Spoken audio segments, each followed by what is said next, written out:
வணக்கம். நடவு பணியெல்லாம் முடிஞ்சு கதிர் வந்து இந்த மாதிரி பழுத்துருக்கு. இப்போ லேசாக பழுத்துட்டு வருது. இன்னொரு 10 நாள் அறுவடை ஆகும். ஜீரக சம்பா.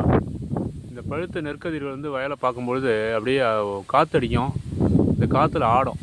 காற்றுல ஆடுறது ஒரு சத்தம் ஒன்று வரும் அப்படின்னு நினைக்கிறேன். நெல் ஒன்றோட ஒன்று உரசி சத்தம் வரும். அந்த கதிர்கள் ஆடுறதே ஒரு மனசுக்கு அழகாக இருக்கும்.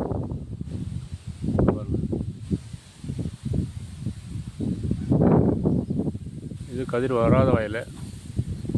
ஒரு 11 மணி வாக்கில் வயலுக்கு வரும்போது அந்த உணரலாம். நம்ம காலையில் தெரியாது. இது காலையில் பனியாக இருக்கும், பனி படர்ந்துருக்கும்.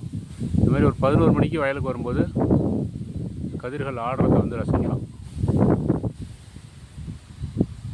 அழகாக இருக்கும். வரப்பில் நடந்து போகும்போது காலில் அப்படியே ஒன்றோட ஒன்று வந்து நிற்கும். இது ஒரு அழகு. இது கதிர் ஆடுறது ஒரு அழகு.